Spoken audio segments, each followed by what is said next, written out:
हमारे भारत में रक्षा संबंधित जो काम होते हैं वो किस मंत्रालय के अधीन आते हैं? रक्षा मंत्रालय। कौन सा बोलो? वर्तमान में भारत रक्षा मंत्री कौन है? राजनाथ सिंह। कौन है बोलो पीछे वाले? राजनाथ सिंह। राजनाथ सिंह ये रक्षा मंत्री है। मंत्री कौन बनता है? मंत्री वो व्यक्ति बनता है जिसको जनता वोट डाल के सांसद बनाती है। ठीक, या तो वो लोकसभा से होता है, जनता वोट डालती है, या वो राज्यसभा से होता है जिसको विधायक लोग वोट डाल के चुनते हैं। पहले बढ़ गया। जितने भी मंत्री हैं, चाहे वो आपके राजनाथ सिंह हो, चाहे वो अमित शाह हो, चाहे वो शिवराज सिंह चौहान हो, जितने भी लोग हैं इन सबको कहीं ना कहीं क्या बताएं, ठीक, जनता द्वारा या हमारे विधायकों के द्वारा वोट डाल करके चुना गया। पहले बढ़ गया। तो जो सांसद बनकर जाते हैं, जिनका बहुमत वहां पे होता, मेजोरिटी होती है सरकार वहां पे, है ना, जिस पार्टी की, उनकी सरकार बनती है। सरकार में अलग अलग मंत्री बनते हैं जिनका अपना अपना काम होता है। तो बताओ, भारत की रक्षा संबंधी जो भी हथियार वगैरह बनेंगे, इन सबका डिपार्टमेंट के प्रमुख कौन है? राजनाथ सिंह। कौन है बोलो? राजनाथ सिंह। पहले बढ़ गया। अब रक्षा मंत्री के अंडर में एक अधिकारी होते हैं जो एक आईपीएस अधिकारी होते हैं। कौन होते हैं बताएं? जिन्होंने यूपीएससी एग्जाम क्लियर करके जो कभी एसपी बने होंगे, फिर प्रमोशन हुआ होगा आईजी, डीआईजी, डीजीपी और ऐसे करके बड़े बड़े पदों पर आए होंगे, वो होते आईपीएस। कौन होते बोलो? आईपीएस। तो आईपीएस जो है आपका राजेश कुमार सिन्हा जो है वो रक्षा मंत्री के सचिव है। कौन है? सेक्रेटरी, जो रक्षा मंत्री को अपनी एडवाइस देते हैं। पल्ले बढ़ गया। इतनी बात आपको समझ में आएगी? नहीं बताए? आ गया, इतना आ गया। अब इसके बाद हम आगे बढ़ते हैं, देखिएगा। तो क्या बोला मैंने? रक्षा मंत्री, रक्षा सचिव। अब इनके अंडर में डिपार्टमेंट आता है डीआरडीओ। कौन सा आता है? डीआरडीओ। उनको हम क्या? Defence research and development organisation. DRDO जो है आपका वो 1958 में बनाया गया था भारत की रक्षा तंत्र को मजबूत करने के लिए। क्लियर ना? ताकि भारत की रक्षा, भाई भारत में अच्छी जो है आपके वेपन्स हो, अच्छे हथियार हो, बंदूकें अच्छी हो, टैंक अच्छे हो, मिसाइल बढ़िया हो। तो अभी वर्तमान में कल क्या बताया कि कल यानी कि कल किस तारीख को? 14 जून को हमारा जो आपका, ठीक, हमारा जो डीआरडीओ है उसने कुछ मिसाइलें बनाई जिनका परीक्षण हुआ उड़ीसा से। कहां से बताएं? अब एक बात ध्यान रखिएगा, उड़ीसा में एक जगह है चांदीपुर। क्या बताएं? चांदीपुर इन बालासोर जिला वहां पे आता है। वहां पर एक द्वीप है, आइलैंड है, जिसका नाम है अब्दुल कलाम आइलैंड। कौन सा बताएं?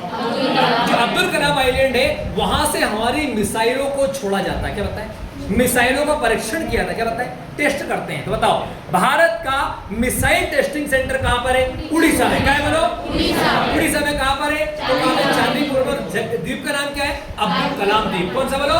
जिसको कभी व्हीलर द्वीप के नाम से जाना जाता था। पल्ले पड़ गया। बात आपको समझ में आएगी? बताइए। ये हो गया। अब हम आगे बढ़ते हैं, ठीक है ना? तो हमने क्या बोला कि वहां से मिसाइल परीक्षण करते हैं। तो कल इसी तरह से भारत ने अपनी रक्षा को और मजबूत करते हुए कुछ मिसाइलों को का परीक्षण किया। ये बात उसने बताई। पहले बढ़ गया। अब यहाँ पे एक शब्द और जुड़ गया। क्या?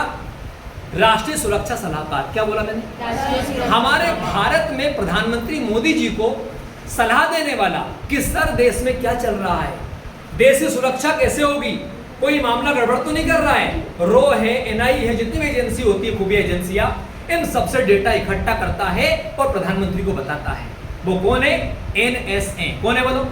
जिसे बोलते हैं नेशनल सिक्योरिटी एडवाइजर। क्या बोलते हैं बोलो? राष्ट्रीय सुरक्षा सलाहकार। क्या बोलते हैं बोलो? और ये है कौन बताइए? तो ये है वर्तमान में हमारे भारत के अजीत डोभाल। कौन है बोलो? आपने मूवी देखी होगी, एक मूवी में भी इनके ऊपर से आई थी कि पाकिस्तान में एक एजेंट जाता, पाकिस्तान में रह करके आता है, वहां की जानकारी उठाता है। सारी मूवी आई थी ना, भी कौन से आई थी? कौन से? धुरंधर। कौन सी बोलो?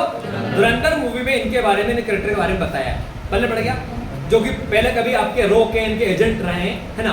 तो एनएसए, वो जो व्यक्ति पाकिस्तान रह करके आया अपनी पहचान छुपा करके, वो आज भारत की, क्या बताएं, भारत सरकार के अंदर क्या बताएं, हमें रक्षा के मामले में, डिफेंस के मामले में, ठीक, सुरक्षा के मामले में सरकार को क्या बताएं, एडवाइस देता है। उसका नाम क्या है? अजीत डोभाल। क्या बोलो? अजीत डोभाल। बात समझ में आपको आएगी? बताएं। तो सारे क्वेश्चन आपको याद हो गए करंट के। बताओ, वर्तमान में भारत के एनएसए कौन है? अजीत डोभाल। कौन है बोलो? रक्षा मंत्री कौन है? क्या बात है, वेरी गुड। रक्षा सचिव कौन है? राजेश कुमार सिंह। क्या बात है। अब बताइए मुझे, वर्तमान में डीआरडीओ जो होता है उसके अध्यक्ष कौन है? तो डॉक्टर वी कामत। कौन है बोलो? कौन है बोलिए? डीआरडीओ का अध्यक्ष अपने आप में एक अलग होता है अधिकारी, जो वैज्ञानिक को से मतलब वैज्ञानिकों में से कोई आपका एक होता है विशेषकर ना। वो कौन है? कौन है बोलो? कामत। कौन है बोलिए? कामत है। कामत है ना? डीआरडीओ कह रहे हैं कि नहीं बता वी कामत? अरे पल्ले पड़ गया, चलेगा। हाँ आगे बताओ मुझे, डीआरडीओ का मुख्यालय कहाँ पे है? कहाँ बोलो? डीआरडीओ की स्थापना कब हुई थी? 1958। सबको याद हो गया? वेरी गुड है ना। चलिए